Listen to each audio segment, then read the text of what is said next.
출애굽기 10장 1절에 보면 이 하나님이 또다시 죄를 이제 시인했죠. 바로가, 그죠? 내가 죄인이라고.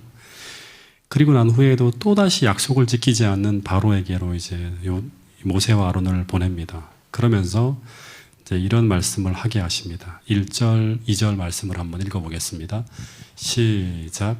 너는 이제 바로에게로 들어가라. 내가 그의 마음과 그의 신하들의 마음을 완강하게 함은 나의 표징이 그들 중에 보이기 위함이며 내가 애굽에서 행한 일들 곧 내가 그들 가운데에서 행한 표징을 내 아들과 내 자손의 귀에 전하기 위함이라. 너희는 내가 여호와인 줄을 알리라. 여기 보니까 이제 어떤 단어가 나오는가 하면 표징이라고 하는 단어가 나오죠. 예. 이 표징이라는 단어가 이제 히브리어로는 오트라고 하는 단어를 쓰는데요. 한국말로는 이제 표징이라고 하는 이제 번역을 했는데, 이 주석을 보면 이제 이 말은 어떤 증거,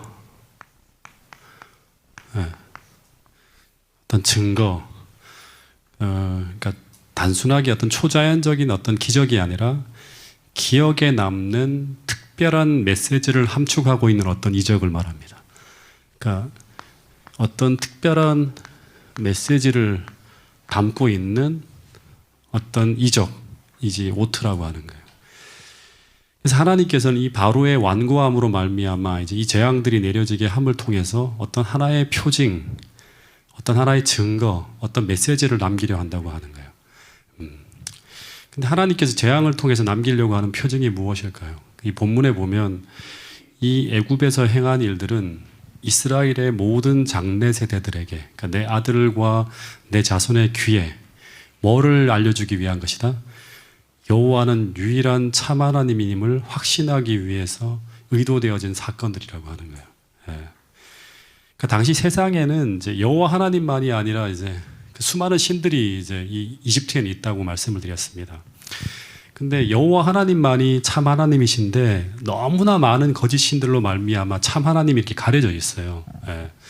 그러니까 이 여호와 하나님도 수많은 이집트의 잡신 중에 한 분으로 사람들이 생각을 해요. 그러니까 오늘 우리도 마찬가지죠. 이제 우리 교회가 너무나 작고 초라하다가 보니 작잖아요. 그 주변에 있는 바로 옆에도 영광교회가 있고 막 큰 교회들이 있는데 너무나 작고 초라하다가 보니 우리가 믿고 있는 이 진리가 정말 진리가 맞을까? 예. 이런 생각을 하게 되죠. 우리도 수많은 기독교 종파 중에서 하나가 아닐까? 이런 의심을 합니다. 심지어 우리가 이단이 아닐까? 예, 이런 것들을 이제 사춘기 사람이나 이런 사람들이 생각을 이제 또 신앙을 짧게 하신 분들은 생각할 수가 있어요. 근데 이 출애굽 당시 이스라엘 백성들도 마찬가지였습니다. 근데 이 이스라엘 백성들이 출애굽을 위해서 움직이지 않을 때는 몰랐는데 이론으로만 듣고 있는 거죠. 예. 근데 이제 이들이 가나안을 향해서 움직임을 시작할 때, 하나님의 언약을 붙들고 이제 출애굽을 시도하려고 할 때, 그때 하나님은 이스라엘을 대신해서 이 바로의 완고함과 맞서 싸우면서 하나님의 능력이 막 나타나는 거예요. 거대한 세력에 맞서서 하나님이 막 싸우다 보니까 거대한 힘들이 막 나타나는 거예요. 근데 그 가운데 이적이 이제 막 펼쳐지면서 이전까지 몰랐던 증거들이 이제 오트가 막 이제 드러나기 시작하는 거예요. 근데 이 증거는 이후에도 이런 선명한 증거들이 나타난 적이 없는 그런 증거들이었어요. 왜냐하면 이런 이집트와 같은 어마어마한 세력과 하나님이 직접적으로 막 붙어 싸운 그런 적이 많지 않기 때문에 역사 가운데. 근데 하나님은 이 이적들과 증거들을 통해서 후대의 모든 그리스도인들에게 뭔가를 남기시려고 하는 거예요. 예, 예. 이 이적들은 뭐를 의미하는가 하면 여호와 하나님께서 그냥 조그마한 어떤 지역의 한 신이 아니라 팔레스타인에 나중에 작아지잖아요. 그죠? 근데 이 역사는 뭐를 의미하는가 하면 그런 하나님이 아니라고 하는 거예요. 한 부족의 신이 아니라고 하는 거예요. 이 여호와 하나님은 온 우주를 다스리시는 참 하나님이심을 증거하는 표적들을 남기신 거예요. 이 출애굽 역사를 통해서. 그래서 당시 그리스도인들은 이때 나타나는 이 증거와 표적들을 어떻게 해야 되는가 하면 후대 자손들에게 전해야 되고, 그러기 위해서는 어떻게 해야 되는가 하면 전부 글로 남기게 되는 거예요. 그래서 출애굽기라고 하는 책이 만들어지는 거예요. 쓰여지는 거예요. 성경책이 존재하는 이유는 어쩌면 우리 인간들을 구원하기 위해 나타난 그 하나님의 자비와 은혜와 그 위대한 능력의 이야기를 영구히 기념하기 위해서, 기억하기 위해서 어떻게 하는 거다?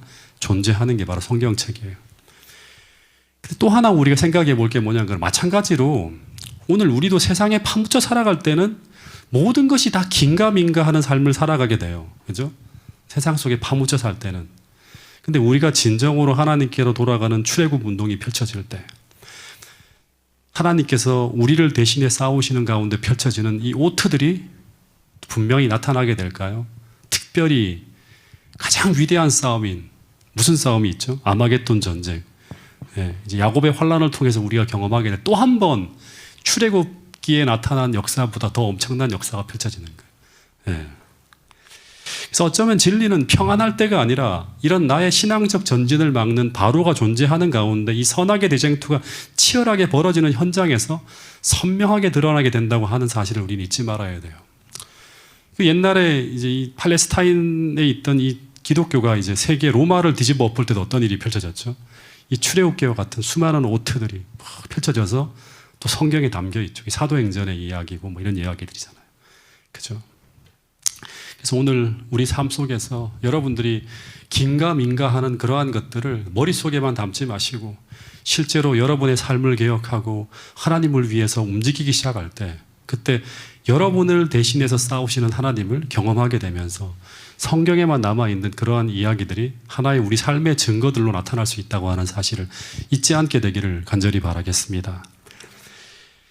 어쨌든 이 열재앙은 지금 이 세대들뿐 아니라 장래의 모든 이스라엘 백성들에게 여호와는 유일한 참 하나님임을 확신하기 위해서 이런 역사가 펼쳐지고 있다고 말씀하셨습니다. 그리고 또 하나 이제 부조화 선지자를 보면 이런 기록이 있더라고요. 자, 이거 한번 읽어볼까요? 부조화 선지자에 있는 글입니다. 시작. 여호와께서는 참되시고 살아계신 하나님으로서 당신에 대한 이스라엘 백성들의 신앙을 굳게 하시기 위하여 당신의 능력을 나타내셨다. 여호와께서는 이스라엘 백성과 애굽 사람들 사이에 두신 차이점에 대한 의심할 여지 없는 증거를 주시고 그것으로 애굽인들이 멸시하고 압박했던 히브리 사람들이 하늘에 계신 하나님의 보호하에 있다는 것을 모든 민족이 알게 하시고자 하셨다. 이 부조화 선지자를 보면 이적과 재앙을 통해서 하나님께서 온 세상에 여호와 하나님이 참 하나님임을 드러내고 있고 또 하나는 이적을 통해서 그동안 애굽에서 천시받는 이스라엘 민족을 누가 보호하고 있다? 이런 엄청난 이적의 역사가 펼쳐지는 그 하나님께서 보호하고 계시고 그들을 돌보고 있음을 나타내서 온 세상 사람들이 누구를 주목해 보도록 히브리 민족들을 주목해 보도록 하는 거예요. 이 열재앙을 통해서. 그리고 그들을 통해서 하나님이 세상에 증거되도록 하기 위해서 하나님이 이런 이적을 펼치시는 거예요.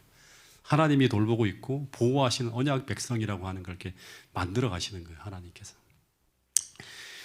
근데 이제 3절, 4절에 보면 이제 하나님이 이제 바로에게 들어가서 모세와 아론에게 또 똑같이 내가 어느 때까지 내 앞에 겸비하지 아니하겠느냐. 내 백성을 보내라. 그들이 나를 섬길 것이다. 이런 얘기를 해요. 근데 내가 만약 거절하면 4절에 보면 이제 무슨 재앙을 내보내겠다고 하는가 하면 메뚜기 재앙을 내보내겠다고.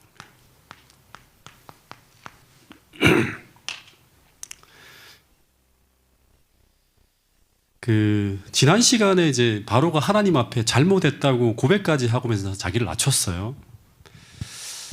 근데 말은 그런 말을 했는데 또다시 행동은 이전으로 돌아갑니다. 예. 재림교회 성경주석에 보면 이런 말씀이 있더라고요. 바로의 회개는 가짜 회개임이 드러났는데 그 이유가 뭔가 하면 그가 하나님께서 주신 명령, 즉 그가 이스라엘 백성을 해방시키라고 하는 이 명령에 순종하는 데 이르기 전에는 그 회개의 진실성이 증명되지 않을 것이다. 이렇게 적혀 있습니다. 네. 여러분 바로는 끝까지 이스라엘을 보내지 못합니다. 그죠?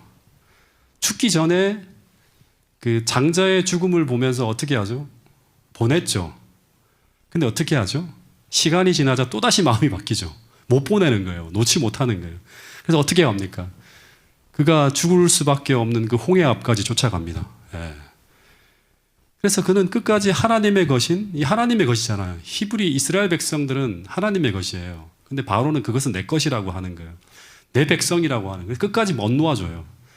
하나님께 돌려드리지 못하는 거예요. 그러니까 회개를 못하는 거죠, 끝까지. 그래서 모든 참된 회개의 열매는 뭔가 하면 하나님의 명령과 요구 앞에 맞서며 순종하지 않고 있는 우리의 모든 악한 마음과 악한 행동에 변화가 일어나는 거예요. 악한 마음과 악한 행동에 변화가 일어나는 게 바로 참된 회개의 열매예요.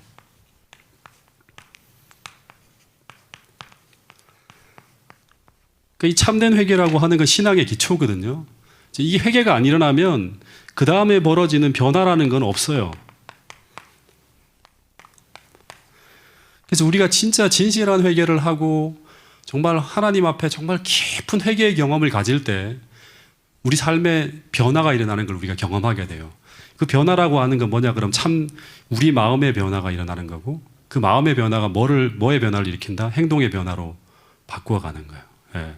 그래서 참된 회개의 열매는 모든 하나님의 명령과 요구 앞에 맞서며 순종하지 않고 있는 모든 나의 악한 마음과 악한 행동에 변화가 일어나게 하는 게 참된 회개 후에 나타난 열매예요. 근데 이 단순한 공언만이 아니라 그에 걸맞는 행동의 변화가 나타나려면 우리의 죄된 행위의 원인이 되는 우리 마음의 변화가 일어나야 되는데 이 마음의 변화가 일어나지 않는 가운데 벌어지는 모든 행위는 모두 진실한 회개가 진실한 것이 아니죠. 그죠? 예. 그래서 이 마음의 변화를 위해 우리는 어떤 결심만이 아니라 우리의 마음을 창조하시는 분으로부터 우리의 마음을 고치시는 능력인 성령 하나님을 모셔야 돼요. 예. 그러니까 마음의 변화를 위해서 내가 어떤 결심을 한다고 계속 하잖아요. 그죠? 결심만이 아니라 진짜 필요한 건 뭐냐? 그럼 우리의 마음을 창조하신 분으로부터 우리의 마음을 고치시는 능력인 성령 하나님을 모셔야 돼요. 이 이야기가 내일 이제 설교 가운데 또 이제 이어지는 부분인데요. 이 연결이 안 일어나게 되면 우리는 바로처럼 어떻게 하는가 하면 끊임없이 감정의 변화로 요동쳐요. 왔다리 갔다리 하는 거예요. 계속 왔다리 갔다리 하는 거예요. 예. 언제까지? 죽을 때까지 왔다리 갔다리 하는 거예요. 다시 말해서 이 마음의 변화가 없으니까 일시적으로 후회했다가 왜냐 그러면 그런 행동을 하게 되면 결국 후회하게 돼요. 우리는 후회하게 돼. 왜냐 그러면 우주를 창조하신 하나님의 그 명령 앞에 맞서게 되고 역행하게 되는 건 다 뭐예요? 혼란을 가져오는 거예요. 예. 피해를 가져오는 거예요. 그래서 그런 결과를 보게 되면 나도 불행하게 되고 관계가 깨어지고 모든 부분에 어려움이 오기 때문에 후회를 하다가 다시 그 상황이 사라지면 또다시 죄악으로 돌아가는 것. 이 끊임없이 이걸 반복하는 인생을 살아가는 거예요. 예. 다시 말해서 마음의 변화가 일어나지 않으면 바로처럼 우리는 끊임없이 후회하고 반성은 하지만 언제나 그것은 뭐예요? 일시적이에요. 예. 그래서 우리는 계속 하나님과 맞서고 싸우는 자리로 돌아갑니다. 예. 즉 하나님과 이 싸우고 맞서는 자리는 뭐예요? 하나님과 원수된 자리로 계속 돌아가는 거예요. 그리스도인이라고는 이름은 있지만 계속 하나님과 원수된 자리로 가는 그러니까 계속 불편한 거예요. 끝없이 혼란이 계속 반복되는 거예요. 그래서 우리는 진실하고 참된 회개를 통해서 마음의 변화를 경험해야 됩니다. 우리 3040 이제 거기 단톡방에는 계속 새벽마다 생애의 빛 이야기가 계속 올라오는데 그 생애의 빛에 보면 참된 회개가 무엇인가에 대해서 아주 자세하게 나와 있습니다. 그 부분을 우리가 돌아가서 한번 좀 읽어보고 내가 이런 회개를 경험하고 있는지 한번 생각해 보시기 바랍니다. 즉 깊은 회개를 통해서 하나님께서 우리 마음의 샘을 고쳐주시도록 우리의 마음의 샘을 고쳐야지만 이제 참된 회개의 열매가 뭐냐 그럼 마음의 샘을 고쳐주게 되면 그럼 어떻게 될까요? 행동의 변화도 오는 거예요. 그래서 하나님께서 우리의 마음의 샘을 고쳐주시도록 어떻게 해야 될까 하면 우리의 마음을 드려야 돼요. 하나님께. 이 마음을 드린다고 하는 게 참 쉬운 게 아니에요. 예. 완전히 굴복하는 거거든요. 다 하나님이 이렇게 만져주시고 우리의 마음의 샘의 모든 오염들을 다 청소해 주실 수 있도록 계속 지속적으로 마음을 드리는 거예요. 그리고 어느 순간인가 예수님의 마음과 같아지는 나의 모습을 보게 되는 거예요. 예.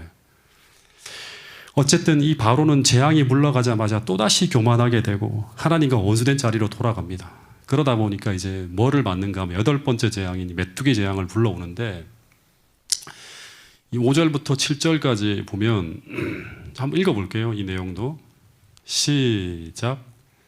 메뚜기가 지면을 덮어서 사람이 땅을 볼 수 없을 것이라. 메뚜기가 내게 남은 그것 곧 우박을 면하고 남은 것을 먹으며 너희를 위하여 들에서 자라나는 모든 나무를 먹을 것이며 또 내 집들과 내 모든 신하의 집들과 모든 애굽 사람의 집들에 가득하리니 이는 내 아버지와 내 조상이 이 땅에 있었던 그 날로부터 오늘까지 보지 못하였던 것이리라 하셨다 하고 돌이켜 바로에게서 나오니 바로의 신하들이 그에게 말하되 어느 때까지 이 사람이 우리의 함정이 되리이까.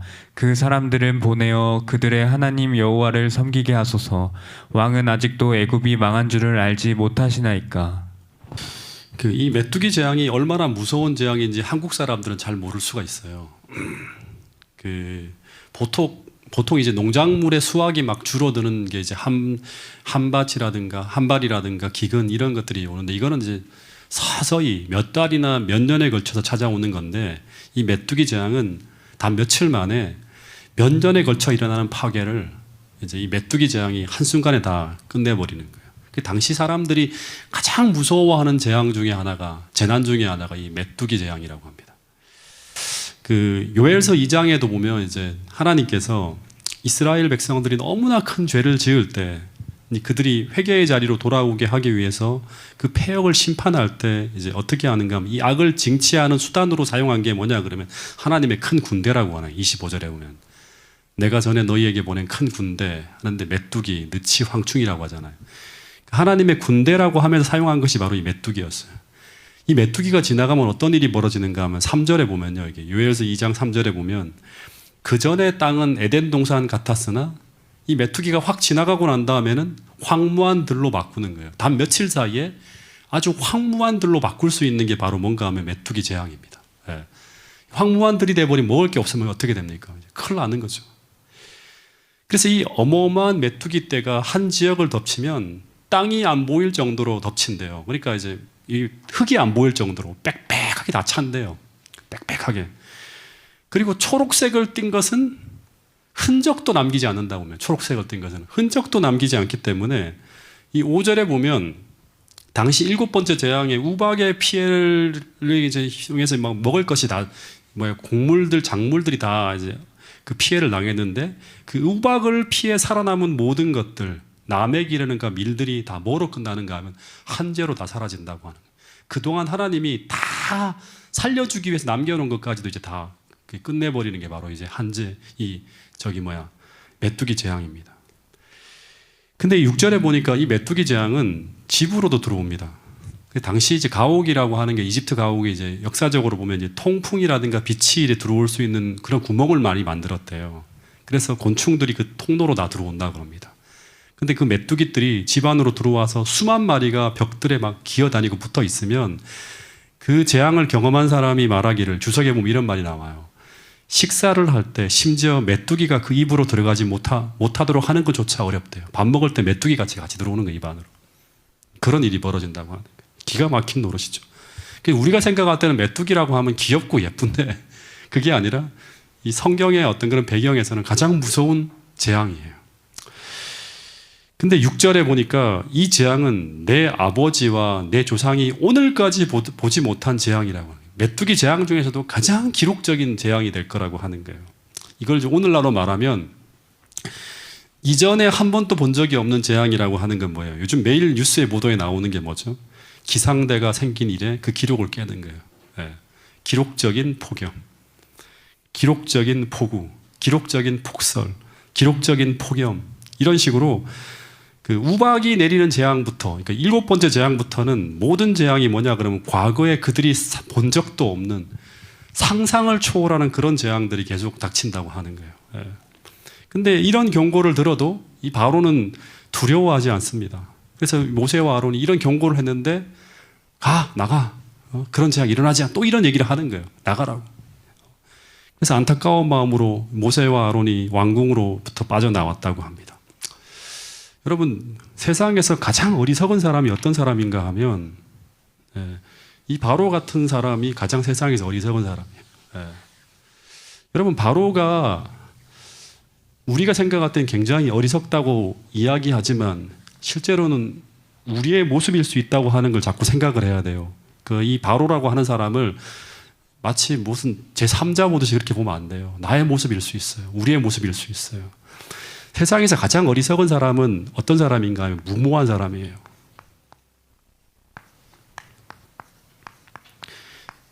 이 무모한 사람이라고 하는 건 뭐냐 그러면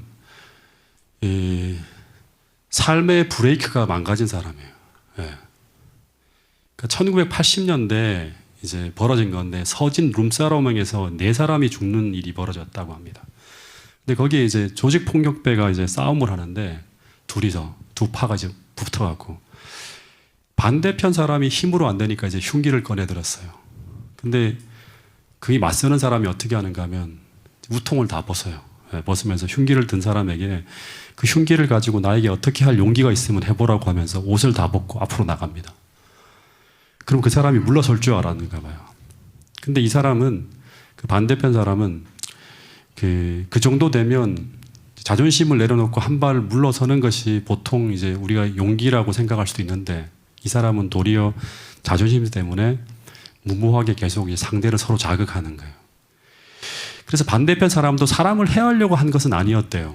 그냥 위협만 하려고 했는데 이 자존심이라고 하는 것 때문에 어떻게 하는가 하면 무모하게 사람을 해하게 돼요. 그러면서 거기서 4사람이 죽는 엄청난 어떤 비극적인 일이 벌어집니다. 그리고 사람을 해한 사람도 결국 사형을 받고 죽어요. 다 죽어요. 다. 여러분 성경에서 말하는 최고의 용기가 뭔가 하면 최고의 용기. 예, 이 용기가 있어야 돼요. 여러분 오늘 여러분과 제가 이 용기가 있어야 돼요. 그게 뭔가 하면 옳은 일을 위해서 자아를 내려놓는 거예요. 예, 뭐 요즘 말로 하면 자존심이라고 할 수 있겠죠. 옳은 일을 위해 이게 의라고 하면 정말 내가 어떻게 보면 되게 수치스럽고 내가 부끄러운 그러한 모습이라 하더라도 자존심을 내려놓고 자아를 내려놓는 거예요. 옳은 일을 위해서. 이것을 한마디로 말하면 스스로의 잘못을 시인하는 것. 스스로의 잘못을 시인하는 것. 사람들 앞에서도 마찬가지고 하나님 앞에서도 스스로 잘못 살아온 것을 시인하는 것. 내 부족한 것을 인정하는 거예요. 내려놓는 거예요. 이것이 용기 중에 성경에서 말하는 용기 중에 최고의 용기입니다. 이게 안 되기 때문에 하나님이 우리를 못 고치는 거예요. 예. 근데 이 바로가 무모하게 끝까지 여호와를 향해서 맞섭니다. 근데 이제 7절에 보면 이런 일까지 벌어져요. 7절에 보면. 자, 7절 한번 읽어볼게요. 시작. 바로의 신하들이 그에게 말하되 어느 때까지 이 사람이 우리의 함정이 되리이까 그 사람들을 보내어 그들의 하나님 여호와를 섬기게 하소서. 왕은 아직도 애굽이 망한 줄을 알지 못하시나이까. 예, 이제 이게 어떤 분위기 속에서 말했는 건지 한번 제가 부조화 선지자를 읽어보니까 이런 내용이 나옵니다. 이게 안 적어놨네요. 바로의 고문들은 기겁하여 놀랐다. 그러니까 보내니까 기겁한 거예요. 바로가 또 이렇게 하니까 국가는 가축이 몰살당함으로 인하여 막대한 손실을 당했고 많은 백성들이 우박을 맞아 죽었다. 수많은 사람들이 우박을 맞아 죽었어요. 예. 살림은 황폐되고 농작물은 못 쓰게 되었다. 그들이 히브리 사람들의 노동으로 얻은 모든 것을 속히 잃어버리고 있었다. 히브리 사람들의 노동을 통해서 얻은 것들이 다 이제 손에 그걸 다 능가할 만큼의 국가적인 피해가 나타나고 있는 거예요. 전 국토는 기아의 위기에 몰렸다. 전 국토가 이제 기아의 위기에 몰렸어요. 왕자들과 조신들은 왕에게 쇄도하여 노기를 띠고 막 화를 내는 거예요. 어느 때까지 이 사람이 우리의 함정이 되리이까 그 사람을 보내어 그 하나님 여호와를 섬기게 하소서. 왕은 아직도 애굽이 망한 줄을 알지 못하시나이까 라고 요구하였다라고 합니다. 부조화 선지자 271페이지에 있는 글입니다. 그러니까 히브리 사람들의 노동으로 얻은 모든 것은 몇 달 만에 그러니까 이 재앙으로 말미암아 다 사라졌다고 하는 거예요. 여러분 그래서 우리가 속으면 안 돼요. 절대 속으면 안 돼요. 뭐에 속으면 안 되는가 하면 하나님을 잃어버리면서까지 얻으려고 하는 것은 다 뭐냐 그러면 우리에게 손해가 된다고 하는 거예요. 하나님을 잃어버리면서까지 얻으려고 하는 행복은 존재하지 않는다. 하나님을 잃어버리면서까지 얻으려고 하는 축복은 존재하지 않는다고 하는 거예요. 그 복은 없는 거예요. 예. 그냥 속일 뿐이에요, 전부 다.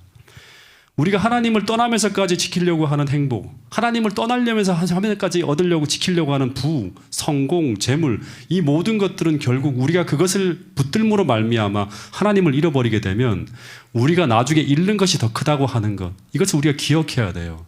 출애굽기에서 계속 강조하고 있는 것 중에 하나가 바로 이 교훈입니다. 어쨌든 신하들이 나라가 망한다고 하면서 이제 완전 정권이 흔들릴 수 있는 그런 위기까지 갔어요. 이걸 무시하면 안 돼요. 그래서 바로가 어떻게 하는가 하면 잠시 정신이 돌아옵니다. 그래서 모세와 아론을 다시 불러요. 그리고 한 번 더 협상을 합니다. 그 협상을 하는 내용이 8절부터 11절까지 있는데 한번 읽어보겠습니다. 어떻게 협상이 끝나는지. 자, 시작. 모세와 아론을 바로에게로 다시 데려오니 바로가 그들에게 이르되 가서 너희의 하나님 여호와를 섬기라. 갈 자는 누구누구냐. 모세가 이르되 우리가 여호와 앞에 절기를 지킬 것인즉 우리가 남녀노소와 양과 소를 데리고 가겠나이다. 바로가 그들에게 이르되 내가 너희와 너희의 어린 아이들을 보내면 여호와가 너희와 함께함과 같으니라. 보라, 그것이 너희에게는 나쁜 것이니라. 그렇게 하지 말고 너희 장정만 가서 여호와를 섬기라. 이것이 너희가 구하는 바니라. 이에 그들이 바로 앞에서 쫓겨나니라. 또 쫓겨났어요. 그럼 재앙이 또 몰려오겠죠. 그러니까 먼저 바로는 뭐라고 하는가 하면 그래, 이제 너희는 가서 여호와를 섬기라고 합니다. 그럼 조건을 달면 안 돼요. 그냥 보내야 돼요. 그러면 끝나는 거예요, 여기서. 근데 바로가 뭐라고 묻는가 하면 제사를 드리러 간다고 했지 않냐. 그럼 드리러 갈 사람이 있을 거 아니야. 그 사람들은 남자만 가면 되는 거 아니야? 갈 사람이 누구냐고 물어요. 그랬더니 모세가 뭐라고 하는가 하면 그 제사를 드리러 갈 사람은 남녀노소 온 민족이 다 참여할 것이고, 그리고 의식을 위한 희생 제물과 그리고 그들이 없는 동안 보살핌을 받도록 뭐도 끌고 간다? 소떼와 양떼도 다 동행할 것이라고 얘기를 해요. 이 말은 하나님께 예배를 드리기 위해서 모든 사람들과 모든 동물들을 다 데리고 갈 것이라고 하는 거예요. 그랬더니 바로가 여자와 아이, 아니 어린아이와 아이, 여자와 어린아이, 그리고 육축은 두고 뭐만 가라? 남자만 가라고 하는 거예요. 남자만 가라.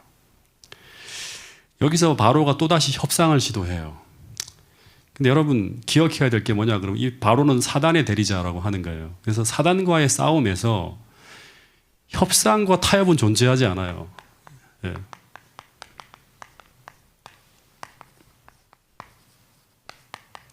이 협상과 타협이라고 하는 건 존재하지 않습니다. 사단과의 싸움에서 협상하면 안 돼요. 예. 그래서 만약 사단이 내거는 조건에 진리를 타협하거나 양보하는 순간 우리는 또 어떻게 되는가 하면 다시금 어떻게 된다? 출애굽이라고 하는 건 해방을 위해서 우리가 하는 건데 다시금 매이게 됩니다. 출애굽이라고 하는 건 해방이라고 하는 건 뭐예요? 자유를 얻기 위해서 우리가 이제 계속 사단과 투쟁하는 거거든요. 바로는 사단의 대리자잖아요. 근데 바로가 어떻게 하는가 하면 이제 막 긴장, 텐션 이런 거 그만하고 서로 협상하자고 좋을 때 좋을 대로 가자고 하는 거예요. 근데 여러분 이 바로의 이야기는 사단과의 싸움에서 이제 협상을 우리가 하는 건데 이 사단과의 싸움에서 협상이나 타협은 존재하지 않는다. 이게 우리가 꼭 기억해야 될 것 중에 하나예요. 그래서 만약에 우리가 이 어떤 한 가지라도 거기에 마음이 동해서 이야기를 시작하거나 협상을 하게 되면 어떻게 되냐면 또다시 매이게 된다고 하는 거예요. 여러분 이걸 잘 보여주는 게 중에 하나가 뭔가 하면 예수님이 3가지의 시험을 당할 때 거기서 우리가 정말 중요한 교훈을 배울 수 있죠. 사단이 제안하는 모든 것에 예수님이 일체의 협상이나 타협을 하지 않습니다. 거기 시대전망에 보면 자세하게 나와요. 사단의 말에 단 하나도 주님은 타협하지 않아요. 대화하지도 않아요. 무조건 하나님 말씀으로 선언하고 자기 마음을 방어합니다. 네, 계속.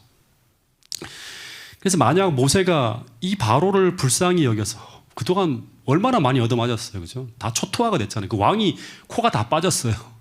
그래서 바로가 너무나 불쌍해서 그래서 혹여 감정이 흔들려서 혹은 이 장기적인 싸움에 지쳐서 벌써 몇 달째 지금 계속 못 가고 있는 거예요. 집만 쌓아놓고 있고. 네.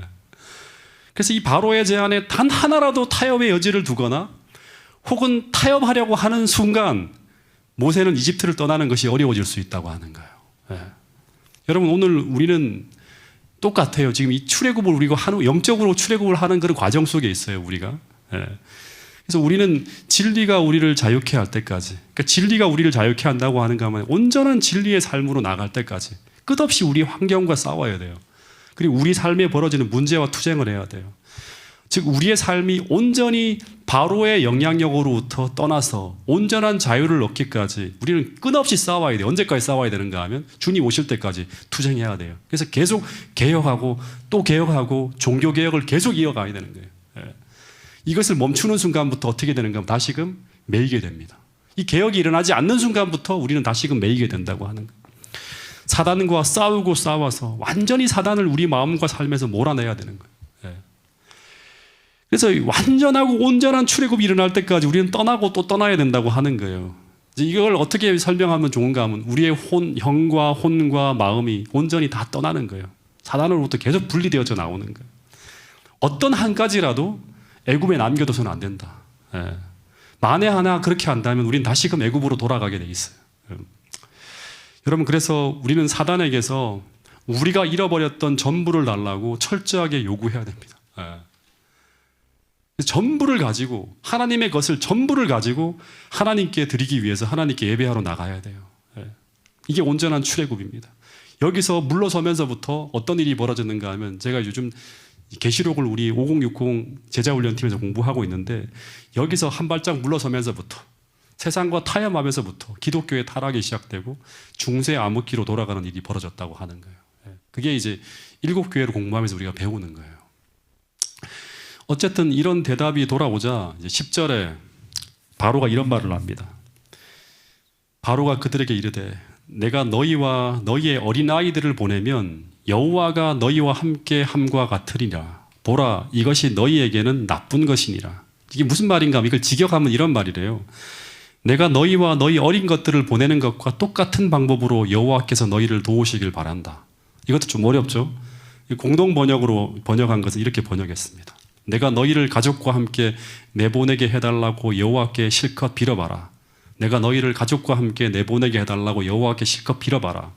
내가 너희에게 식구들을 딸려 보낼성 싶으냐? 도전적인 말을 하는 거예요. 예. 왜냐 그러면 바로가 생각할 때 어린아이들까지 다 데리고 간다면 돌아올 의향이 없는 거예요. 예. 어린아이들을 남겨놔야지만 돌아올 수 있는데 어린아이들과 가축들을 다 데리고 가면 돌아올 의향이 없는 거예요. 그래서 너희의 마음속의 목적이 어떻다? 악하다고 하는 거예요. 예. 나는 장정만 보내겠다. 이 말을 듣지 않으려면 더 이상 협상은 없다. 또 그러는 거예요. 그래서 모세는 어떠한 더 이상의 타협도 하지 않고 밖으로 쫓겨납니다. 더 이상 계속 같은 것만 하니까 나가! 그랬겠죠. 쫓겨나는 거예요. 그리고 13절 예고했던 이제 동풍이 불어오면서 메뚜기 떼들이 날아옵니다. 그리고 15절에 보면 얼마나 많은 메뚜기 떼들이 들어왔는지 땅이 어둡게 돼요. 푸른 것들이 예고하는 대로 다 사라집니다. 엄청난 상황이 닥쳐옵니다. 이것이 모세에 의한 것임을 분명히 알 수 있잖아요. 그래서 16절에 이 바로가 또 모세를 불러요. 이번에는 본문에 보면 어떻게 불렀다고 하는가 하면 황급히. 이전에는 황급히란 말이 없어요. 여기서는 더 지체하면 큰일 나는 거예요. 황급히 부릅니다. 그러면서 이 재앙이 바로를 너무너무 두렵게 만들어서 내가 또다시 뭐 했다? 죄를 지었다고 16절에 보면 고백을 해요. 그리고 이 죽음만 내게서 면하게 해달라고 하면서 막 간절하게 호소를 해요. 근데 18절에 보면 이제 이 모세가 거듭거듭 약속을 어기는 바로에게 일말의 책임도 없이 왕의 요청을 즉시로 수용하고 그리고 19절에 보면 모세가 손을 뻗자 갑자기 서풍이 불어오면서 이 메뚜기들이 전부 다 홍해로 물러가고 재앙이 사라집니다. 근데 20절에 보면 바로의 마음이 또다시 강팍하게 변한다고 하는 거예요. 제가 이게 바로를 보면서 어떤 생각을 했는가 하면 이 스토리 속에 푹 빠져들어가고요. 그리고 출애굽기를 이제 우리 한 부조화 선지자 내용에 푹 빠져보니까 이 사람은 도대체 어떤 사람일까 생각을 해봤어요. 그러니까 이야기하는 것처럼 이 바로는 정신병자처럼 보이는 거예요. 삶의 브레이크가 완전 고장난 사람이에요. 얘기한 것처럼. 브레이크를 걸어야 되는 제어가 안 되는 거예요. 다시 말하면 이 정도까지 모든 것이 다 드러나고 이 정도까지 분명하게 보이지만 그 가려고 하는 그 길을 멈추지 못합니다.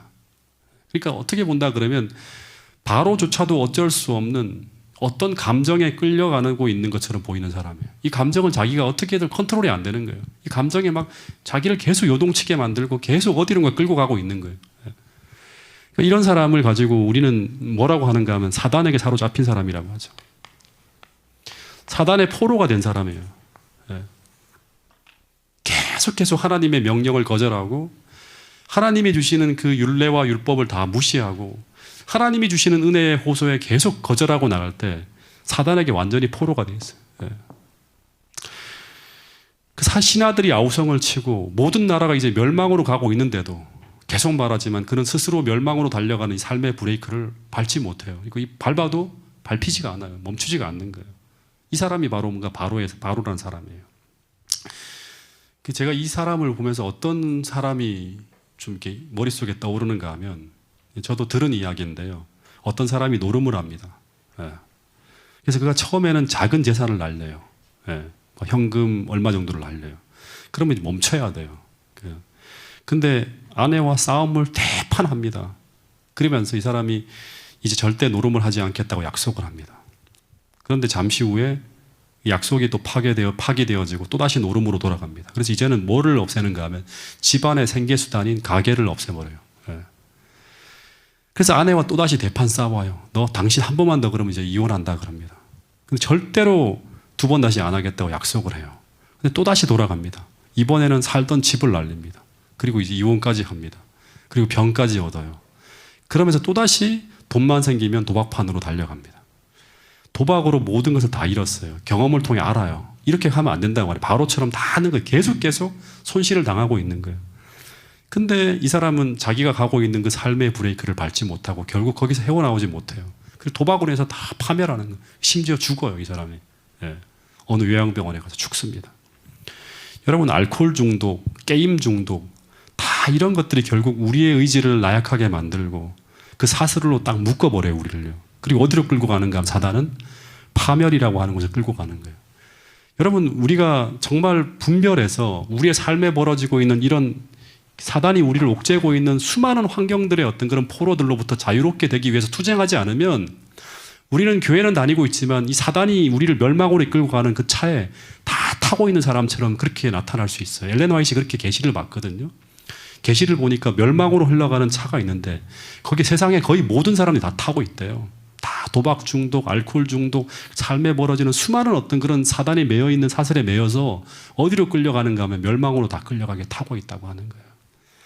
여러분, 바로는 결국 자기도 모르게 무언가에 끌려서 지금 달려가고 있어요. 그 파멸이라고 하는 곳으로. 여러분, 제가 몇 가지 성경절을 여러분들에게 띄워드리는데요.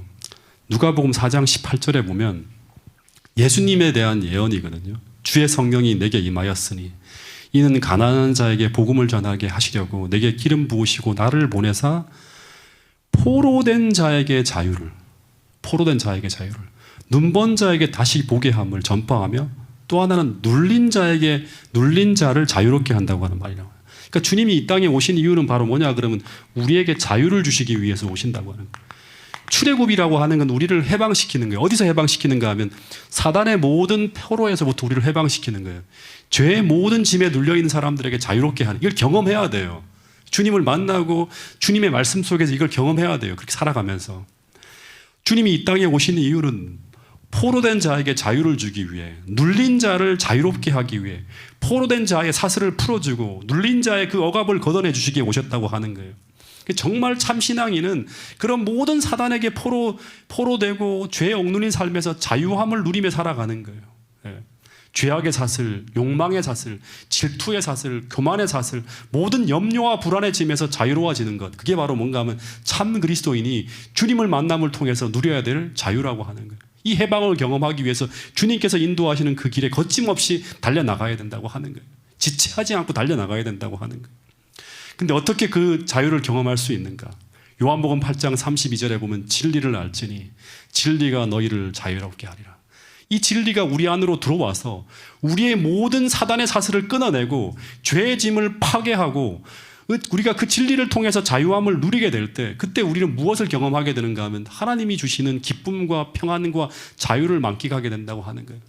여러분, 그것을 자그맣게 누릴 수 있는 날이 바로 뭔가 하면 이 안식일이라고 하는 거예요. 모든 것에서 해방되어지는 날이 바로 이 안식일이에요. 여러분, 근데 본문에 보면 33절에 보면 우리가 매인 적이 없다고 하면서 우리는 그런 사람이 아니라고 하면 주님께서 자유를 줄 수가 없다고 하는 거예요. 그러나 누구든지 주의 이름을 부르고 주의 도우심을 진심으로 요청하는 자에게 주님은 임하셔서 우리를 참으로 자유롭게 해주신다고 약속하고 있습니다. 그러므로 아들이 너희를 자유롭게 하면 주님께서 우리 안에 말씀을 통해서 역사하실 때 우리가 그 마음문을 열고 진심으로 우리 마음을 주님께 드리고 우리 삶을 주님께 바칠 때 누구든지 주의 이름을 부르는 자는 구원을 얻게 된다. 그러므로 아들이 너희를 자유롭게 하면 너희가 참으로 자유로워하리라. 여러분, 이 은혜와 이 기쁨이 충만한 안식일, 우리가 자유롭게 되는 이 충만한 기쁨을 누릴 수 있는 안식일이 이 안식일이 될 수 있기를 간절히 바라면서 오늘 말씀을 줄이도록 하겠습니다.